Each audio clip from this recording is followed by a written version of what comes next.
గతంలో జరిగిన హెడ్ ఇంజరీకి దీనికి ఏదైనా సంబంధం ఉందా? ఉండుండొచ్చు, ప్రస్తుతానికి అంతే చెప్పగలను. ఇంకా last time I saw him ఈ కండిషన్లో ఫేస్బుక్ పోస్ట్ పెట్టిన కుర్రాడి నాన్న హాస్పిటల్లో అడ్మిట్ అయిన సమయంలో ఆ రోజు కూడా చంద్రం హెడేక్తో సఫర్ అయ్యాడు. ఇప్పుడు వచ్చిన ప్రాబ్లం కూడా దానికి రిలేటెడ్ అయి ఉండొచ్చు.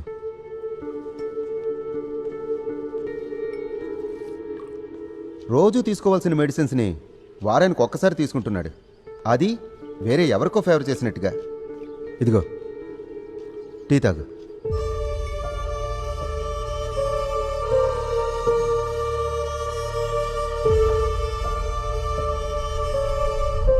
పది నిమిషాల తర్వాత కదా నీకు నీ సిగ్నేచర్ గుర్తొచ్చింది. It's significant duration. ఇలా ఇంకోసారి జరగకుండా మనం జాగ్రత్తలు తీసుకోవాలి. దానికోసం నువ్వు నీ ఆరోగ్యం మీద మెడిసిన్స్ తీసుకోవడంలో కొంచెం శ్రద్ధ పెట్టాలి. మిగిలిన విషయాలు యాజ్ ఎ డాక్టర్ పేరేంటి? ఈ వ్యక్తికి అడ్వైజ్ ఇవ్వడం అంటే ఫూల్ అయిపోవడమే.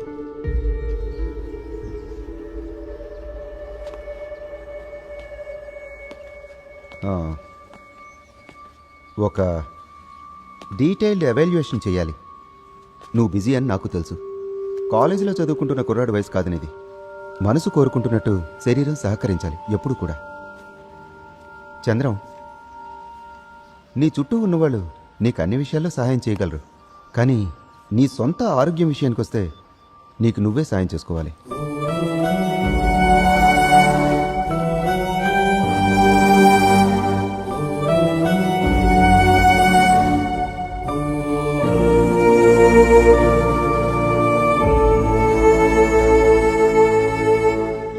అంకుల్, బ్రేక్ఫాస్ట్ చెయ్యొద్దు. 8 o'clock కల్లా మేము ఇంటికి వెళ్ళిపోవాలి. అబ్బాయి నిద్రలేచాడా? ఆహా, ఇంకా నిద్రపోతూనే ఉన్నాడు. కెనడా వెళ్లేలోపు ఇంకోసారి వచ్చి వెళ్తాం. బాబీ అని ఇక్కడికి వచ్చి వెళ్తున్నాడు అంకుల్. దాదాపు రోజు వస్తూనే ఉంటాడు. ఈ రోజు కూడా వచ్చాడు. చంద్రం బాబీ కలిసి డాక్టర్ని కలవడానికి వెళ్ళారు. అది నువ్వు హై స్కూల్లో చదువుకునేటప్పుడు చంద్రం ఓ రోజు అన్నీ మర్చిపోయాడు. మళ్ళీ ఇంకోసారి అలా జరగదని అనుకున్నాం. కానీ ఈ రోజు ఉదయం మళ్ళీ మర్చిపోయాడు. ప్రాబ్లం ఏం లేదని డాక్టర్ చెప్పాడు. కానీ అందరం ఇక్కడే ఉన్నాం కదా. నేను దూరంగా వెళ్ళిపోతున్నాను కదా అంకుల్. ఆయన కూడా అందరిలాగే పెళ్లి చేసుకుని ఉంటే నాకు టెన్షన్ ఉండేది కాదు. కానీ ఇప్పుడు అదెలా జరుగుతుంది? ఈ వివాహ జీవితంలోకి వెళ్ళటం అంటే సమస్యల్లో ఇరుక్కోవటమే అని చెప్తుంటాడు. ఇంకో పక్క అందరి సమస్యలు తెచ్చి నెత్తిన పెట్టుకుంటాడు. ప్రజా జీవితం అంటే అంతకంటే ఇంకేముంటుంది?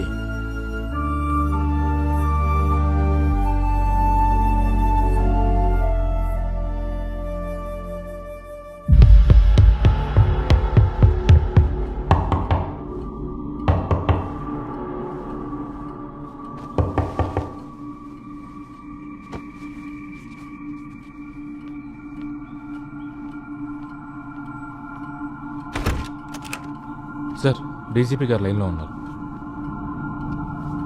ఈ రోజు ఉదయం 6 గంటల సమయంలో ఈ ఫ్లైఓవర్ కుప్పకూలింది. ఫ్లైఓవర్ కూలిన ఆ సమయంలో కింద ఉన్న రోడ్డు మీద ప్రయాణిస్తున్న అనేక వాహనాల్లో కొన్నిటి మీద ఈ ఫ్లైఓవర్ శిథిలాలు పడ్డాయి. ఇప్పటి వరకు 12 మంది మరణించారని మనకందిన సమాచారం.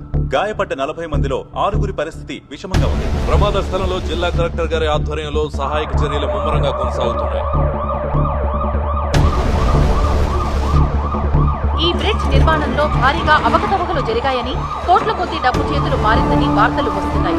జిల్లా కలెక్టర్ గారి ఆధ్వర్యంలో శిథిలాల తొలగింపు, బాధితులను హాస్పిటల్ తరలించే ప్రక్రియ ఇంకా కొనసాగుతుంది.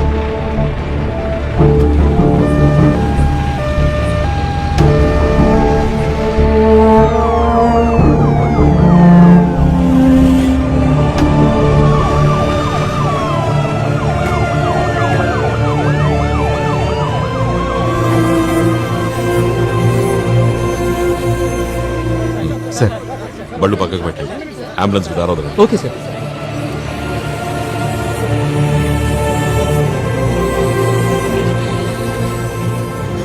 సార్, 2 మనుషులు ఆన్ ది స్పాట్ మరణించారు.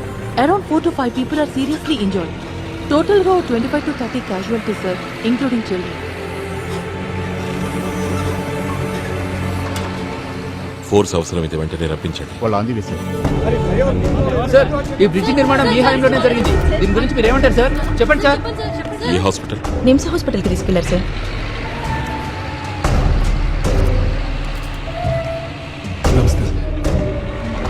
మీతో మాట్లాడాలన్నారు. హాస్పిటల్కి వచ్చాడు.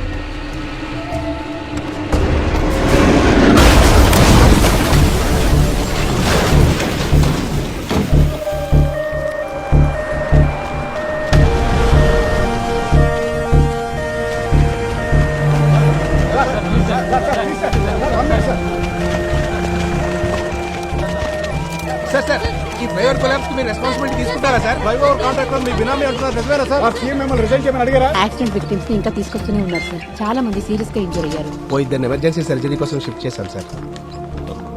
ఏం కావాలన్నా అడగండి. సార్ ఖర్చు కోసం ఏమీ వెనకాడద్దు. అందరికీ మెరుగైన వైద్యం అందించండి. మీటింగ్కి హెల్త్ సెక్రటరీని రమ్మనండి. మినిస్టర్ కూడా ఇన్ఫార్మ్ చేయండి.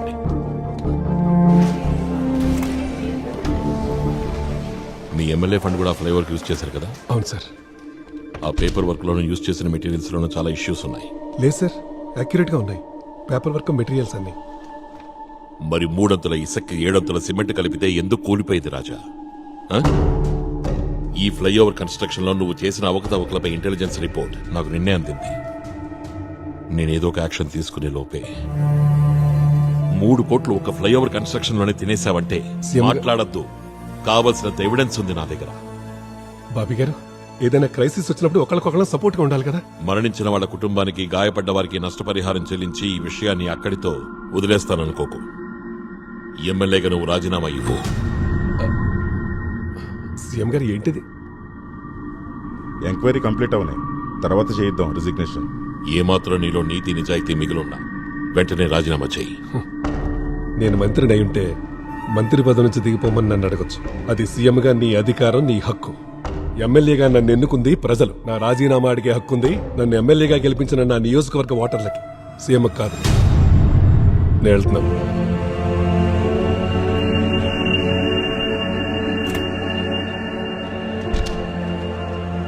నువ్వు కొంచెం ప్రాక్టికల్గా ఆలోచించాలి. కొద్ది రోజులు వెయిట్ చేస్తే ఏంటి ప్రాబ్లం? కల్ప్రిట్ అని తెలిసిన తర్వాత కూడా ఇంకా వెయిట్ చేయడంలో అర్థం లేదు. దానివల్ల వాడికే బెనిఫిట్. నువ్వు చాలా సేఫ్ పొజిషన్లో ఉన్నావు. ఏ నిర్ణయం అని నిస్సంకోచంగా తీసుకునే ప్రివిలేజ్ ఉంది. అందుకే నీతి న్యాయం అని గట్టిగా మాట్లాడుతున్నావు. కానీ ఇలాంటి వాళ్ళందరినీ నీకు అనుకూలంగా ఉంచటం నా జాబ్. చాలా కష్టమైన జాబ్. సత్యనారాయణ అరెస్ట్లో నేను నీకు సపోర్ట్గా ఉన్నాను. ఆయన్ని ఆయన ఎమ్మెల్యేలందరినీ మనతోనే ఉండేలా చేయడానికి నేను ఎంత కష్టపడ్డానో నీకు తెలియదు. ఒక్క విషయం గుర్తుంచుకో చంద్రం, ఏ నిర్ణయమైనా 1-2 సార్లు ఆలోచించి తీసుకో. అది పార్టీకి కానీ పార్టీ మనుగడకి కానీ ఆ నిర్ణయం వల్ల ఎలాంటి ఇబ్బంది ఏర్పడినా నేను నీకు తోడుగా నిలబడలేను.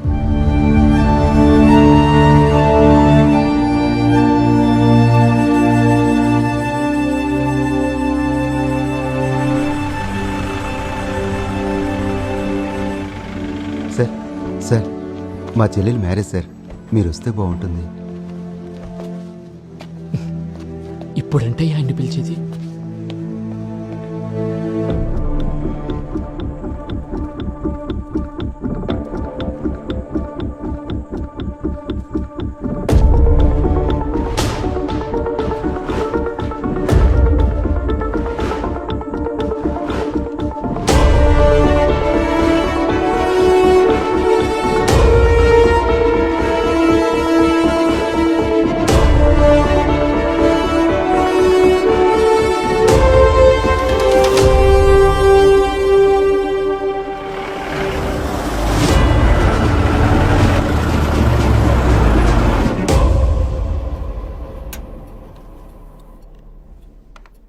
Representation of the people amendment bill or the right to recall.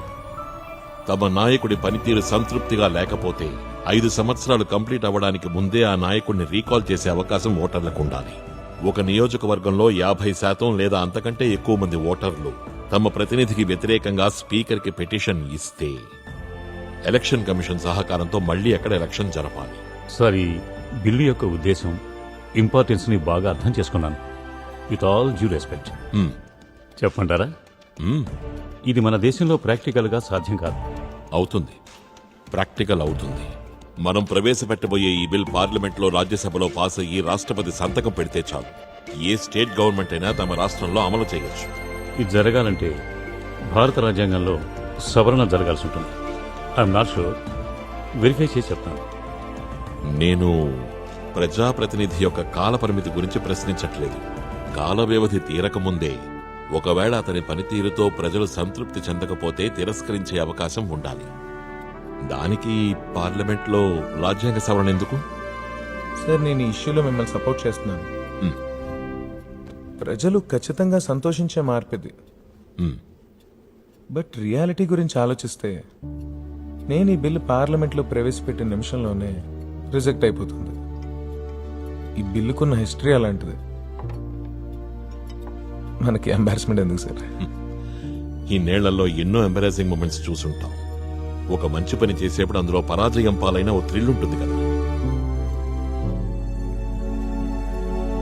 Democracy అంటే ఏంటి చెప్పు? 5 సంవత్సరాలకు ఒకసారి ఓటేసే అవకాశం వచ్చే రోజు. దౌర్భాగ్యం ఏమిటంటే మన దేశంలో డెమోక్రసీ అనే పదానికి అదే అర్థం. ఆ ఒకే ఒక్క రోజు జనాలకి ఏం కావాలో డిసైడ్ చేసుకుంటారు. ఆ రోజు తర్వాత జనాల్ని ఓట్ల కోసం అర్థించిన నాయకుల భాష మారుతుంది, రూపము మారుతుంది. అధికారం ఉందన్న అండతో ఆ 5 సంవత్సరాలు వాళ్ళు చెలరేగిపోతారు. ఆ జనాలకు కూడా వాళ్ళ వెనకే ఉండక తప్పదు, వాళ్ళు ఏం చేసినా సరే.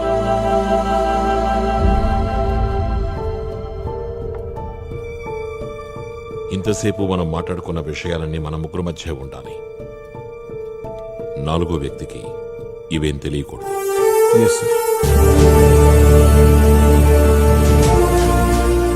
సీఎం చెప్తున్న ఈ పద్ధతి స్విట్జర్లాండ్ గవర్నమెంట్లో అమల్లో ఉన్నట్టు విన్నాను.